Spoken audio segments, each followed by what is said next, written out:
Welcome back, guys. We are going to continue answering some questions that comes up. This was not sent in directly from an email, but it is a question that I have received from other black belts, professors, those that are maybe opening schools. Maybe they're purple belts, brown belts that recently moved to an area that doesn't have a school for them to continue to train. And so the question is, how do you get better if you don't have training partners that are more skilled than you? So the majority of people will get better by the event of grappling with somebody that can beat them. And as they are grappling with that person over an extended period of time, that other person forces them to get better. This is that, you know, uh, metal sharpens metal type thing. Like trying to run under the idea that you need someone that's better than you to push you, and this is something that Carlos had taught me very very early on. That was that thought process isn't true entirely. Like you can always get better. You just have to actively pursue it. So what we're going to do is we're going to talk about that question, and we want to relate it as far as an instructor, as a student. So maybe you are in a larger academy, but you're a purple belt and you want to work on things that will enhance your game, but maybe it's not being worked on as a whole in your academy, or maybe you go to an open mat, and that's the only place for you to actually train on a regular basis, whether that be your choice or that just be the environment that you're at. A lot of the military guys, I know they deploy and they go to wherever they are, and then what happens is they just get a group of guys together and they roll often because they want to continue to train, but there isn't really a formal instructing element to that sometimes. And so inside that element, like that type of training environment, how do you get better? I'll have Ben kind of lead off with his pointers, and then I will circle back and finish the question. So yeah, I actually kind of think this is a little bit of an important topic. I know we're going to restrict it down to a certain time frame, but Yeah. there is, like, if you think about, like, I have you have Carlos, but at some point it'll be you, Mhm. and then me, and then somebody, and then at some point it'll be me. So there is a point to where you are the guy kind of at the top of the food chain, and you have to somehow keep growing. Are you planning my death? Yes. Jesus. So I'll speak about this from the perspective of a student, not the, I don't know, mentor, professor, whoever, right? So one of the things you can do, and this was already mentioned in the video, is focus on that middle ground, right? All the details in between, because you are, we'll say, the big student in your academy, right? So no one can beat you. So losing is not a concern for you. So this is that time where you can slow down, you can really pay attention to that middle ground, understanding how you get from A to B to C to D to whatever, and try to enact your plan in its entirety. That's one of the trying to I really identify exactly every little thing that you're doing. Why am I putting my hand here? Why do I need his arm away from his body? Do I want my knee there? Am I gonna use my hand? If I can't get his hand, if I can't draw that out to where I want it, how do I do that? Does he do it on his own? Start trying to create these conditions and set them for yourself. Um, After that, it would be limiting what you allow yourself to do, restricting yourself, right? So one idea would be, this came out of a discussion the other day, was if you're really good at triangling someone from your closed guard, right? Like you can get every single person in the gym. You're the purple belt, everyone else is a white belt. You triangle everyone, right? Well, don't allow yourself to do that anymore. Restrict it. Identify. Now, this doesn't say like stop doing triangles, but identify them somewhere else. So say you can only triangle somebody from the back. That requires you now, if you want to triangle somebody, to get from A to B to C to D to and reward yourself with that triangle from the back. And it forces you to also start looking for and identifying it elsewhere and highlighting that middle ground of how do I get there now? It's not just, it stops here for me. After that, it would be another example could be I'm going to limit myself to single arm strangles. So no longer am I allowed to use two arms. I have to use one arm. It's going to make it more difficult. It's going to highlight the details that are required in order to make it successful. And in return, what you're going to get is also a better understanding of how to keep it from happening to you. Because you can do it with much less, you'll know exactly the requirements of what do I need for double closure, what do I need, can I do this here, do I need a tension there? And when you feel somebody do it with 2 arms, you'll know right away they don't have this. You'll feel more comfortable, more relaxed, and I can work my escape. Right. Finally, put yourself in bad positions. Let them start from back control. Seatbelt, hooks in, and then if that's still too easy, let them throw the choke on. Let them take side control, let them take north-south. Put them in the dominant position, and then focus on just starting from there and working from there. And then you can, even isolate that down, restrict it down to as soon as you escape, you start over. As soon as you escape again, you start over. And outside of that, just go slow. Yeah. Go really slow. Everything you do should be like boringly, painfully slow. Yeah, so slow enough for you to be able to process what's going on, what they're doing, how they're reacting. That way, you have some sort of feedback, some sort of intel that you can replicate. Just treat this like scientific method. You're just trying to create the same parameters so that you can see what the result is, and then you can work off of that. Before I go into the main way that I advise to do this, regardless of as an instructor or a student, or an open mat encounter, I'd like to add in to a couple of his points. The first point was, remind me again. It was focusing on the details, paying attention to that middle ground. Yeah. So focusing on the details, the middle ground, to elaborate on that, or to introduce those that haven't seen other videos. The middle ground is what makes the technique work. It is actually the one area that people speed through, and is the most important part of it. It would be considered the setup. So what happens is, at the beginning of your grappling career, or journey, or whatever you want to call it, you learn the position that you would start in, and that should encompass a universal position where your hands are, whatever. So like if you're in mount, one hand's in the collar, one hand's posted out, you have good wide base. This is your mount here on up until you modify it. So every single time you get to mount, that's exactly the position. Now, from that point, they're not going to just be laying there. Their arms are going to be in some sort of defensive position, and that's usually where your setup starts. And so understanding that from that point, I'm going to start to maybe do an arm bar, push his elbow in, move around to the side, clamp the arm, throw my leg over. That process, the setup to get to my leg being over the top, is part of the setup as it starts working in. You can isolate that. That's usually harder to long-term focus on, because what happens is there's a lot of movement there.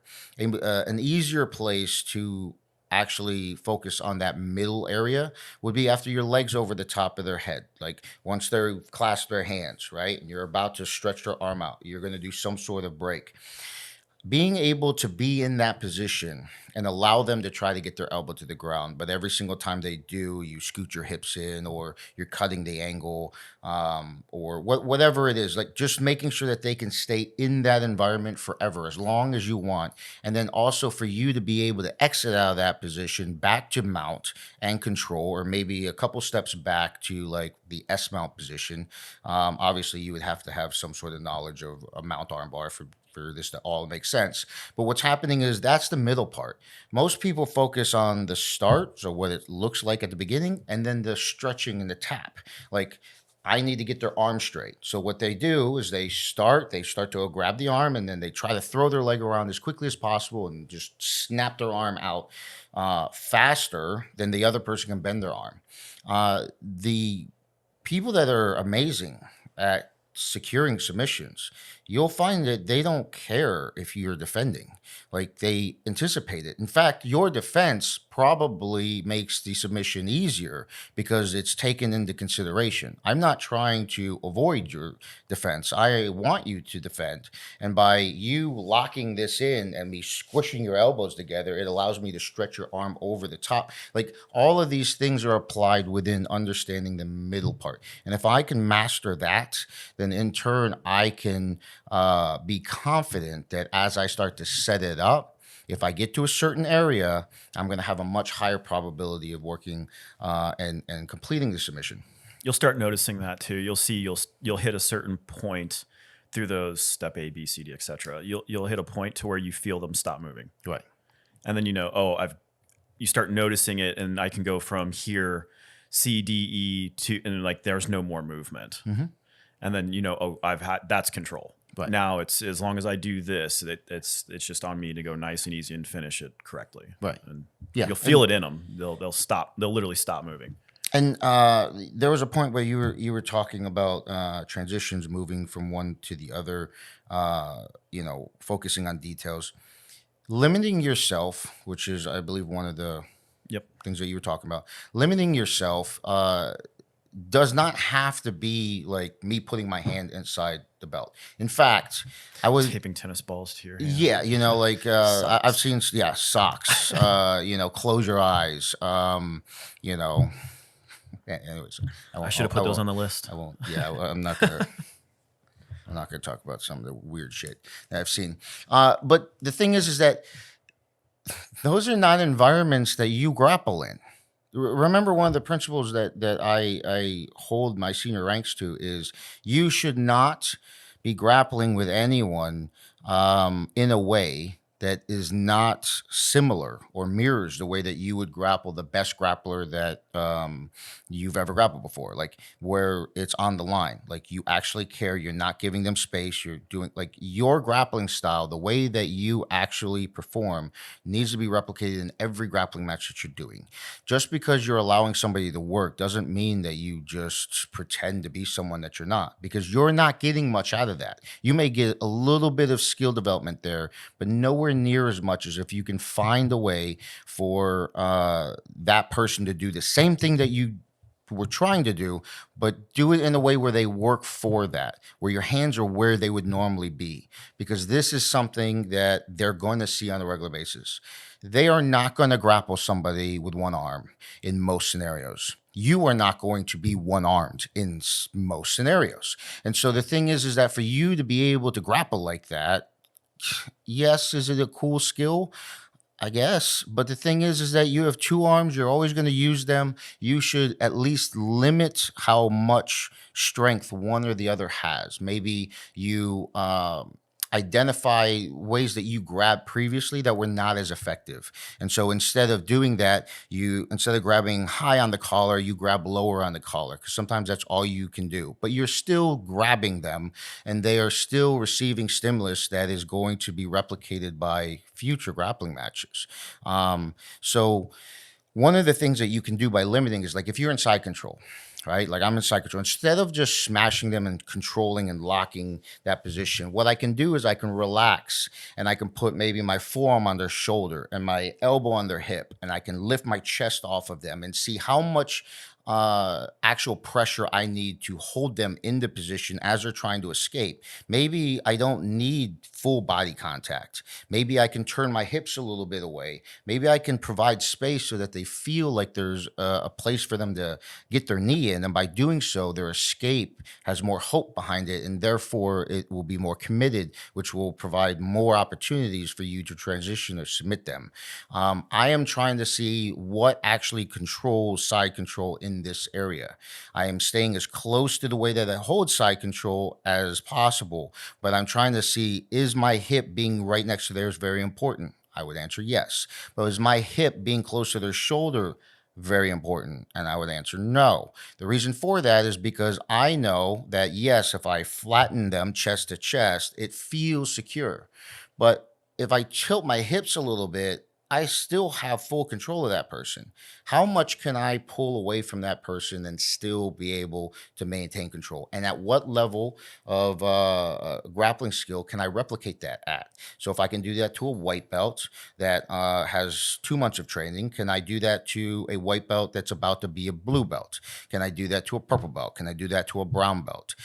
Can I identify whether or not the failure at brown belt is because it doesn't work, or it's because because I'm not skilled enough in its application to do it to the brown belt because I'm only a purple belt. Like these are things that you should be thinking about, and that's what we're talking about, the details, right? Yeah, and also when I said like removing a hand or limiting a hand, it wasn't tucking into the gi. No, I'm not saying you do. Yeah, But it was controlling another limb. It was Right. doing something else. And so a lot of times this, again, going back to highlighting what makes the thing happen, what are the details that allow the thing to cause the tap? It prevents you from sometimes over squeezing. Right. Where sometimes by the act of squeezing, because you have two hands, and it creates that kind of like, oh, I'm here, I've got this, I need to like kind of crank. What you do is actually not tighten. You actually wind up creating space.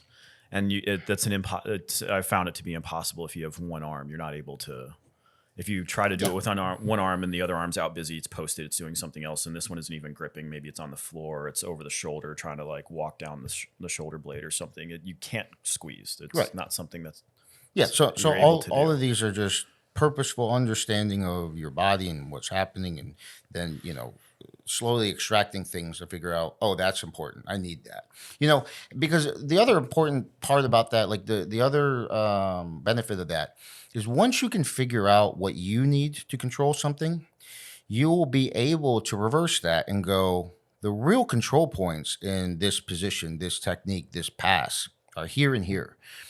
It's not the entirety of the movement. You can ignore 90% of the entire technique if you understand that this grip and this foot placement is what controls his balance and his ability to perform said technique. If I check his balance by kicking out this leg, he will no longer be able to do any of the movements. You can just focus on just that. Or if I can break or falsify the grip that is the most important grip, it will destroy his ability to complete the pass.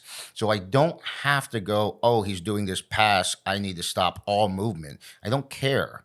If I can destroy the one foundational beam, everything else is going to come down. And I understand that because I've studied it on the reverse end because I've put my time in, right? But this is a very purposeful thing. Like, it's very difficult for people to have that mindset. That's like a really disciplined area. So once again, before I get into my overarching thing, what was your second point? That was the second point. Third? Placing yourself in bad positions. Okay. A little bit to add to that. Remember, the advice that I have anytime you're grappling with somebody that does not have as much skill as you is to replicate a grappling match as much as possible in its realistic form, right? So what happens is it's a trick. Okay, so I'll just say this right out. If I want to demoralize somebody that's technically supposed to be better than me, or I have a black belt that comes in and I don't want to play the back and forth game from the beginning. What I will do is I will allow them to start in a position like mount or back or whatever. And then I will get out. The reason that I'm going to get out has nothing to do with their skill level in comparison to mine. It's because when you allow somebody to be in a position, like set up the position, like they get in mount, your arms are directly here. It's not that that position doesn't happen in grappling, but the real area of danger when you're grappling is in the transition from wherever you were to mount. Right? So like, what were his controls? Normally your arm is isolated or your ability to turn has been compromised. Usually their knee is directly in. So when they hit mount, whatever submission that they like is already being set up. You're not in turn just starting here and you're like, go. That's actually cheating for the guy on the bottom because there was no setup by the guy on top. If you're good, you are setting up your submissions, multiple positions back because that is something that you're planning out. And if you're not in a good position to upgrade when you transition, you will backtrack a little bit so that you can set up future discomfort. For lack of a better term, in the position, right? So if I want to demoralize somebody, I'll just let you start in mount. And then what you'll do is you'll be like, I'm in mount, I have an advantage. And then we'll start, and I will guarantee you that I will at least get half guard. And in your mind, you just lost. I have caused a loss like immediately by providing you something you didn't earn, which was the position. And then you're like, I'm in the best position ever. And in turn, I pull you into a neutral position like half guard. And you're like, wow, I thought I was good in mount. Well, you are good in mount. It's just that that's not how you get mount.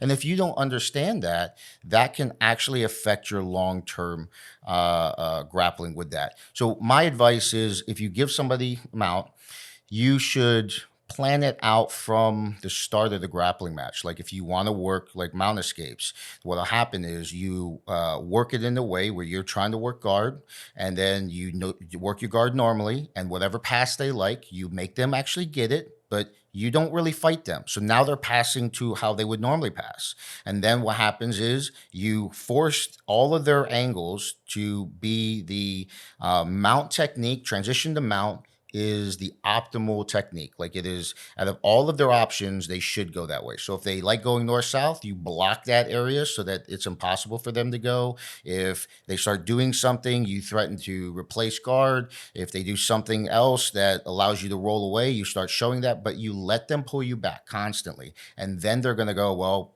mount's open, and then they'll attack mount. Now what'll happen is their mount is going to be through that transition. And then what'll happen is it is going to show them exactly how they get to mount. And it is also going to provide you great feedback on what the best escapes would be at the moment of impact as they solidify. And then as they start attacking you, where your arms are and that type of thing, is going to show you other opportunities on how to strategically get out of mount. And so it's just a little bit more of a realistic thing when you're applying it. It's not just a positional change. Now, if you are very, very new to grappling, starting from a position and getting out is an important baseline. Like that, I'm not saying that you're not getting a lot out of that. What we're talking about is somebody that is actually good and he's trying to get better, but he doesn't have somebody to force these positions. Right. And so what's the problem with rolling with a black belt that just like crushes you? He forces you into these positions. You have no choice. Right. And Yeah. so Just to elaborate just a little bit, what you're speaking of, that's actually very difficult. That's not an easy thing to do, allowing them to get there. It's that opens up another kind of doorway, and like, what is letting them work? Because there's a correct way and an incorrect way of doing that. Like, what does that look like? But going back in and just trying to buy time in these positions, this doesn't, like, when I say that, I don't mean you get there and you just like blast the white belt off of you. That's not what I'm talking about. Like, be there for a little bit, feel their weight, feel what they're doing. How are they? How does it feel when they get collar grips on you and they try to apply a cross collar? How does it feel when they do, like, sit there in the position and kind of move around and just live there for a bit? You know you can get out. You know you can get out. And then when you do start eventually getting out, like, again, this is something that should be done very slow, go really slow. They should be feeling you should be showing them the position as much as you're feeling the position. And then they'll start identifying like, oh, okay, maybe he's on his side. Can I try to work around to his back? Do I keep a leg over? Am I like, don't just blast them off of you. That's not, that's the wrong way to do it. Yeah. And the reason I'm elaborating is because I know a lot of people that are going to watch this come from other academies. And so I know what Ben is saying when he's pointing these out. But sometimes if you come from a different school of thought, or you have not been taught these kinds of concepts, what you envision is going to be completely different because you're trying to remember or, recollect something that's similar to it, right? So like when we're talking about limiting ourselves, the first thought that came to my head when you said it, even though I know this is not what you're talking about, was the black belt that puts his both hands inside of his belt and goes past my guard, right? Oh, I've had that advice given. Well, I mean, and I'm not saying you don't get something from that. I'm just saying that the majority of passes that I know that are super, super effective, they rely on them being anchored to you in some way, or you anchor to their upper body and control their head and their arms. If you destroy that, you lose a grip. And so like, it's just like you're putting yourself at a disadvantage, but you're also taking away major things that they need to interact with to truly learn how to pass, right? And so like it's important for us to identify exactly what we're talking about. That's what all I'm going Yep. over. What's the last point that you were talking about? No, that was it. Again, just highlighting all this should be done really like painfully slow. Yes. Like you're the purple Yeah. belt in the room, they're all white belts or blue belts. Whatever. You shouldn't be concerned with winning. That's not a thing. And then you kind of open the door a little bit to allowing them to work. Right. And I said Yeah. maybe we need to Yeah, expand that's upon that a little bit. let's do that as a different Okay. podcast because I haven't even gotten to mine. All right, so the answer that I would give as basically the first one to how do you get better if you don't have partners that are more skilled than you, that are forcing you to learn, right? This works as an instructor. This works as a student. This works in open mat. It just works in different ways. So as an instructor, it's the easiest way to do this. You need to create your worst opponent. So if you are to a level that you are better than everyone in the gym, whether that be blue belt because everybody's fairly new, or brown belt because the only next level up is your instructor, and in your mind you're not really getting as good rolling with him because of course he's beating you. He's the one that created you. Like he gave you those skills. So like it's almost there's almost a mental block sometimes to get closer to your professor because of that. So he doesn't even count as somebody that's more skilled than you, right? Like you just don't have other peers that are around you. So what you do as an instructor is you teach classes that focus on the things that you hate.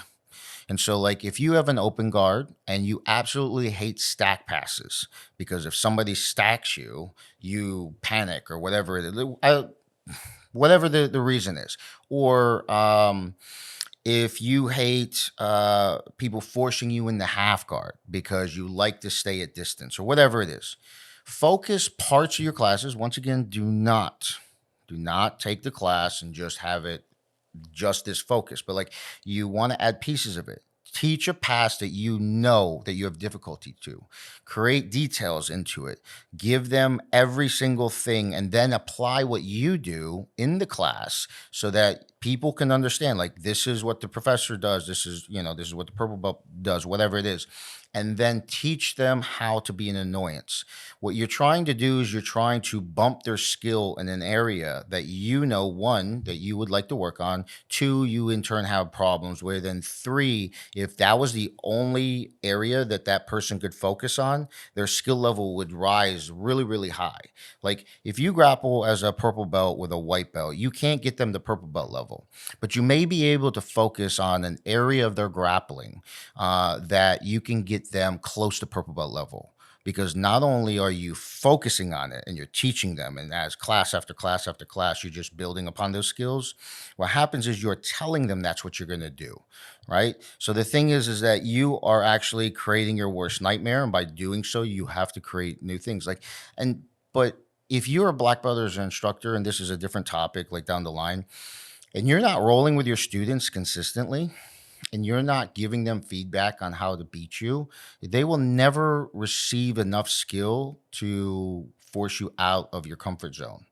And so the thing is that it's very important that if you have an opportunity to pass on knowledge to other people, then not only are you providing them with their baseline and working on their game, but you are also giving them ammo to attack you while they're rolling. And it allows you to bump your skill up. An advanced version of this would be, because I used to do it at my academy in North Carolina when Ben was training with me, is I developed different styles with my grapplers that stayed for a while. So I would have senior blue belts, I'd have purple belts, but they'd all have different games. And so what I would do is then I would pick on the areas that they're really good at, and then I would give them things that in that game I hated. And I would in turn go, I want you to work on this for the next month. And then I would give them more and more stuff that I hated and let them work on it to the side. And then the next time we rolled, I knew that they were going to throw that at me at full force, and there would be like this development that I actually, I could cheat and watch them while they're developing off the side, but they're focusing on these areas.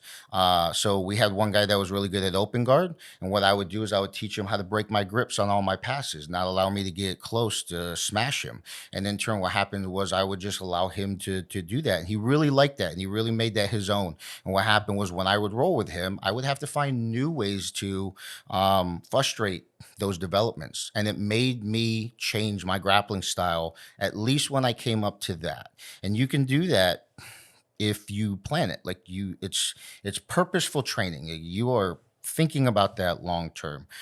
So you can do that as a instructor. You can do that as a student if you have someone that you train with regularly. So like what happens is, say you're a purple belt in a school that does have brown belts and black belts, but you want to work on a specific area.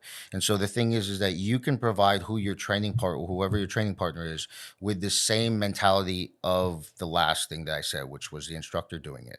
It's like every time you're in side control, I can get out because of this. And so what I would do is I would do this and give them a real thing. Like, a lot of times people keep the secret to beating them close to the vest because they don't want to get beat.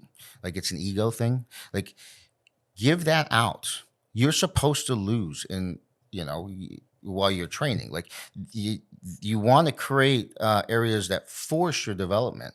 If you know that there are things that you absolutely hate, but nobody's figured it out, or there are only a couple people and they're obviously not passing it around the dojo, what you want to do is you want to give that out freely, because then that area isn't going to annoy you as much. You're not going to have a weakness there because you exposed yourself, right? One of the things that Ben did talk about, this jogged my memory, was focusing on specific techniques. You can do that in large groups. So, like, I can go, hey, today or the next 6 months, I'm just working on straight arm bars, straight arm locks. Me and Ben have talked about this at length before, how you categorize your techniques. Straight arm locks can be anything from inverted arm locks to, arm bars from guard, anything that you can traditionally stretch the arm out, right? So that's straight.